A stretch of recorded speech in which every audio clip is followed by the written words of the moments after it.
Hello, I'm Kerr. Welcome to my art studio. Putting people into our paintings is what we're looking at this week. If we put people into our pictures, it can really bring the picture alive and finish it off beautifully.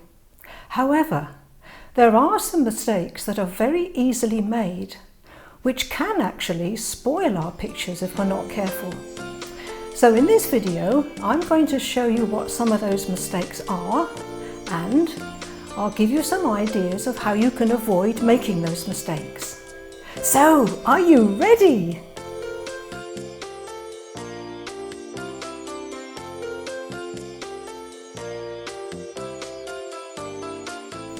So the first mistake we're going to look at, and probably the one I come across most of all, is all about body proportions. Let me show you. The human adult has body proportions that the head will fit about 7.5 times into the length of the body. What do I mean by that? Well, there's the head. So that's 1, 2, 3, 4, 5, 6, 7, and there's a little half there as well. A very tall person, you could even make this 8, but that's the proportion of the head to the body. Now the biggest mistake that people make over and over again, and it can really spoil your work, is that they make their heads too big. Like this. Now this head will only fit into the length of this body 1, 2, 3, 4, 5 times. Now that proportion is correct for a child. You can see immediately that looks like a child. But here, look at the difference in the proportion for the head to the body. And that is the biggest mistake that people make. They make the heads far too big. So all their little characters look either like cartoon characters or they all look like children. The second mistake is all about putting in far too much detail and maybe complicating our paintings. Now imagine those are little heads and shoulders away in the distance. Well, there is no way you would put eyes, nose and mouth in those little heads and shoulders. They're far too far away to see any detail whatsoever. You remember that things in the distance you don't see much detail. Things in the foreground you will see detail. So these little heads away in the distance, let's just enlarge them and see what we can do with them. Now what we can do with them is we can make the hairline tell us which way the person is facing. So if I put a hairline like that, then that person is facing that way. If I put a hairline the other way, then that person is facing that way. Now this poor little soul, this person looks as though they play rugby for, so I think I'll change this one. I think I'll alter this one into, let's make it into a girl. Let's have a hairline and change that into a lady. There we are. Less like a rugby player. So this person is obviously looking straight at you. This one, if you filled it in completely, it would mean that the person is walking away from you, and this is the back of their head.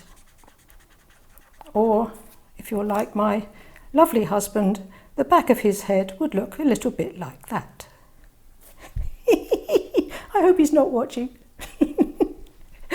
But do you see what I mean? You don't have to put lots of little features in when people are as far away as this. If you just put in a little hairline, it tells you which way the person is facing. And that's all you need. I've just enlarged it here to make it clear for you. So no facial features unless the person you're drawing is really, really up close. The third mistake is to forget that most people, when they're standing up, are not usually standing still. They're usually doing something. So, how do we draw our people? I'm just using up some scraps of paper here.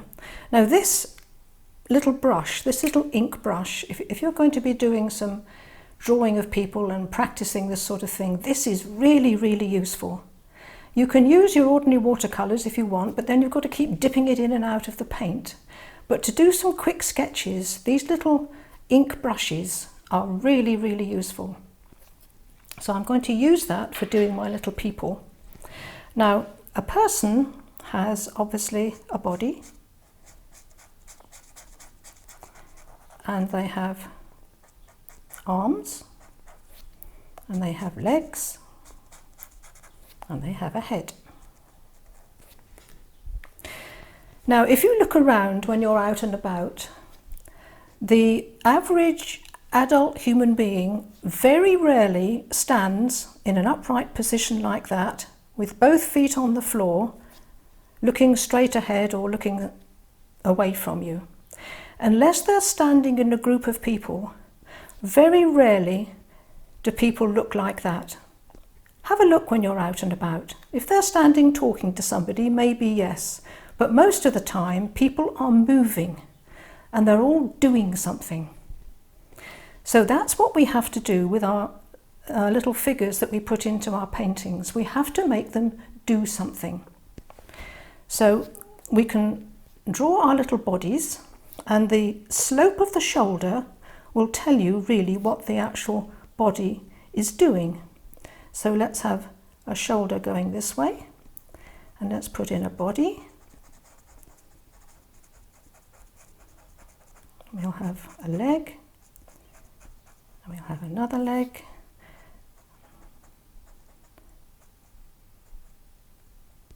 and our little head on the top. Can you see how much more interesting that is to that? People are always either walking, or they're leaning on something, or maybe they're carrying shopping bags, or they've got a dog or a child with them. Have a look when you're out and about, and you'll see what I mean.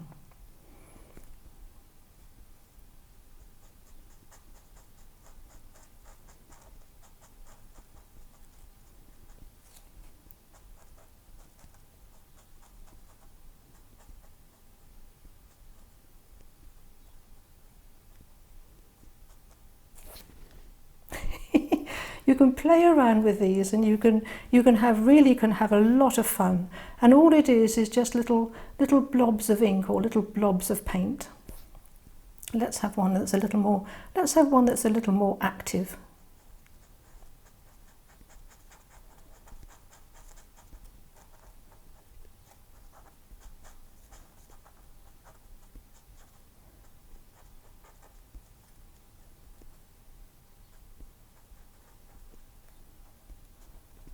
I don't know what this one's doing. I think he's just about to throw the discus or something. And you know, if you've got somebody walking along like that, you can always put a little hat on the top, or you can have a person who's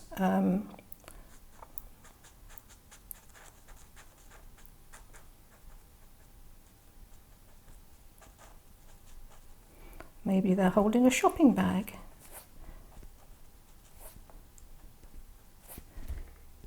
So just a few little blobs of ink or paint, and you've got a person. You don't need to put in any details whatsoever. And very often, if you leave a little space between the head and the shoulders, rather than joining them together, it just looks more realistic. If you have the shoulders like that, and you join the head onto it, it looks as though the person is all hunched up. But if you have a little space between the head and the shoulders, let's do another one here. Let's have this person. Don't quite know what they're doing. I'm just fiddling. Whoops.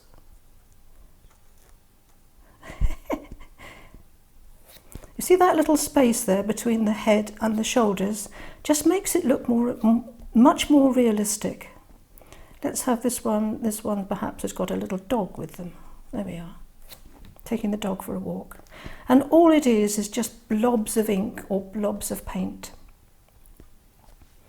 Now obviously you can do this with your watercolours as well, and put clothes on them and change them into real people. Let's have somebody with a red top.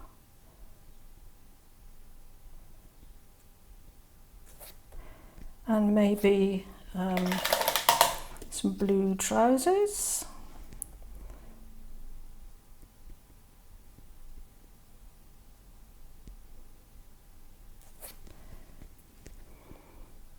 A little bit of skin colour for the arms.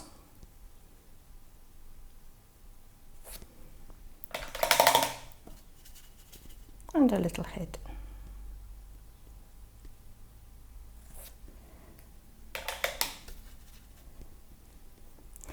Now when you're putting clothes onto people, let the colours run together. You know, don't try and draw a perfect little jacket and a perfect pair of trousers. Just let the colours all blend together. It looks much more interesting. Let's have a lady in a green top.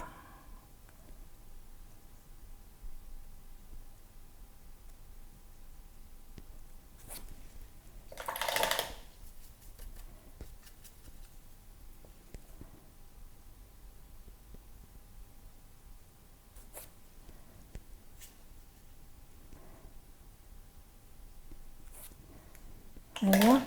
All it is just little blobs of paint. Now there is no need to put in hands or feet when you're drawing people as far away as this. When they're more up close to you, yes, you need to get more features in. But when they're away in the distance, you really don't need hands and feet. It just complicates it. Now if you're drawing people or you're painting people together, then let them join together. So maybe we've got a lady here.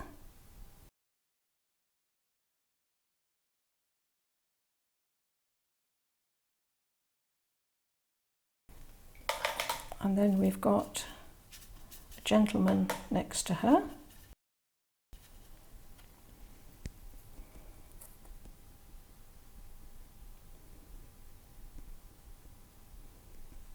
So let the colours blend together, let them run together. She's got little legs here, and then we've got some heads on the top. Maybe she's leaning in towards him. Let's make him a slightly different colour head.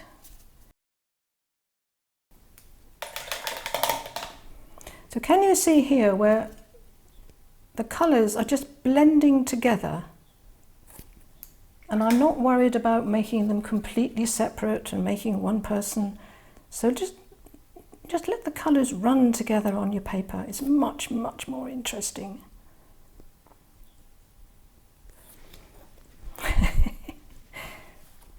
Or maybe he's an elderly gentleman, and maybe he has a walking stick. There we go. So all they are is just little blobs of paint or little blobs of ink. No details whatsoever.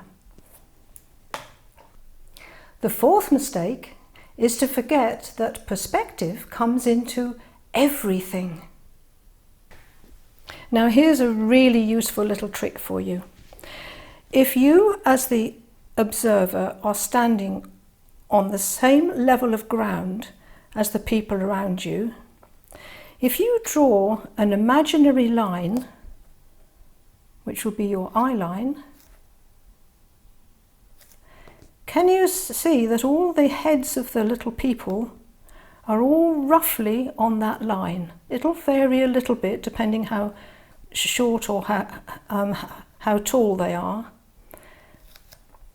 But if you are standing on the same level as they are, all their heads, or all their shoulders, if you like, are roughly on a straight line. It's a bit like I talk about hanging people on a clothesline. When we're doing some sketches of people in class, I get people to draw a line, and then I get them to draw some people of all different sizes, hanging them on the clothesline. And then all your little people are going to be in the right proportions, and they're going to look as though they're either away in the distance or they're up close. And the perspective is going to be correct. So just hang your people on the clothesline if you're standing on the same level as they are. The fifth mistake is not to draw shadows all going in the same direction.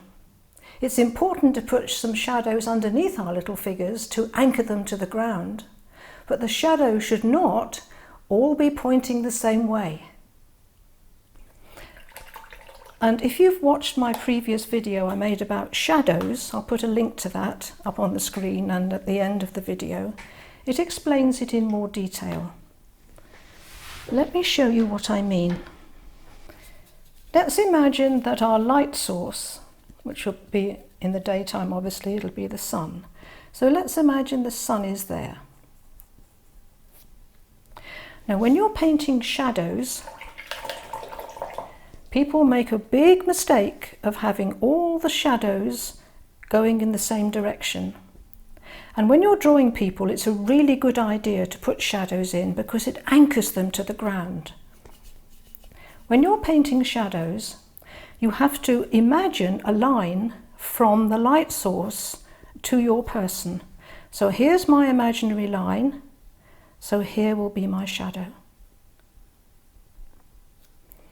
Here's my imaginary line, and here will be my shadow. My imaginary line, and here will be my shadow. My line, my shadow, my line, my shadow. And can you see how all these shadows are in perspective because they're all heading towards the light source, or if you like, they're coming away from the light source. So the big mistake that people make is to do their little people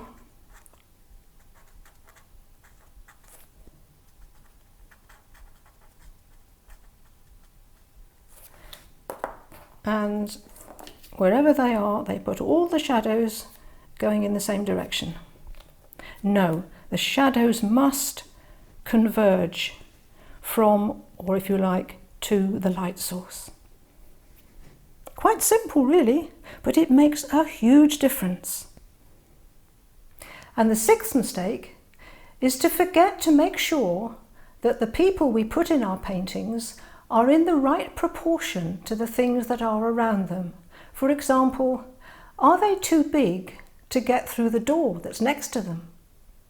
Now, one last thing which I have actually done in a previous video, and if you've watched that one then you will have seen this before, but it's such an important thing, I want to mention it again. This is a painting I did a little while ago. Now if I wanted to put some people into my painting, I'm going to have to be very careful to get them the right size, otherwise it's going to spoil my picture. Now in order to get my people the right size, I don't want to risk drawing it too heavily. I'm left with marks, or I'm painting it in and then I can't get it out. What I do is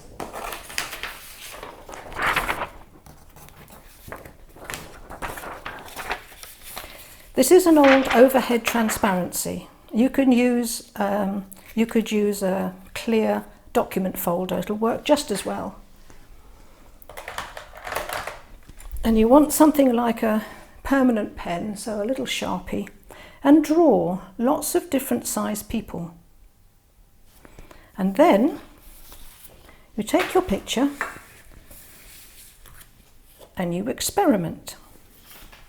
And you think, I could have some people here looking over the fence. Now, are they the right size, I wonder? Maybe they need to be a little bit smaller, like two children. Maybe I want somebody standing over here by the tree, and I think, now, is that the right size? Or is that the right size? I want some children in the background. Are they too big? If they are, I can do some smaller ones and try those out. Do you see what I mean? Then you can experiment and put your people in the right place before you spoil your picture. We'll do the same with this one.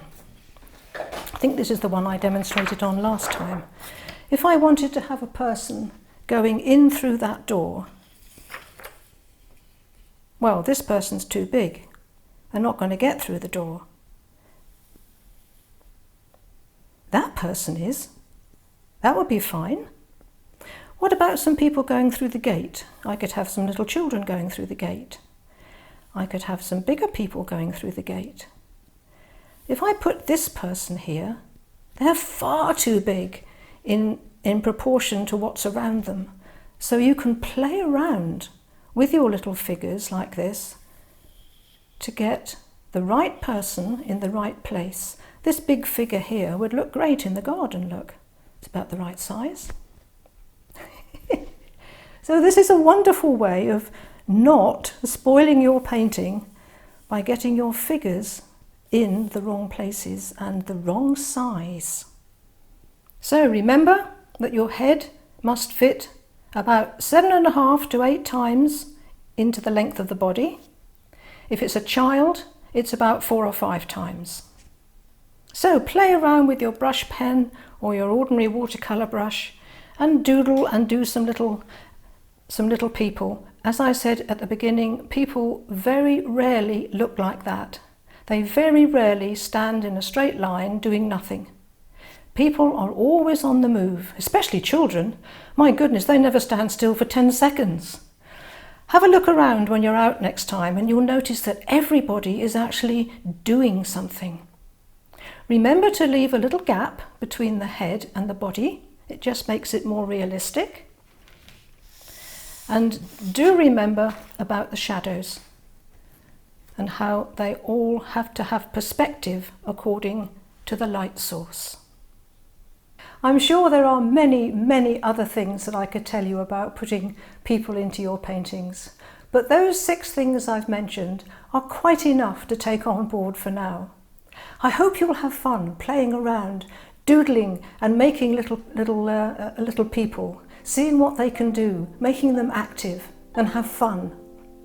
If this video has been useful for you and you would like more like it, then please consider clicking that subscribe button and that little bell icon, because that lets you know when I upload another video for you.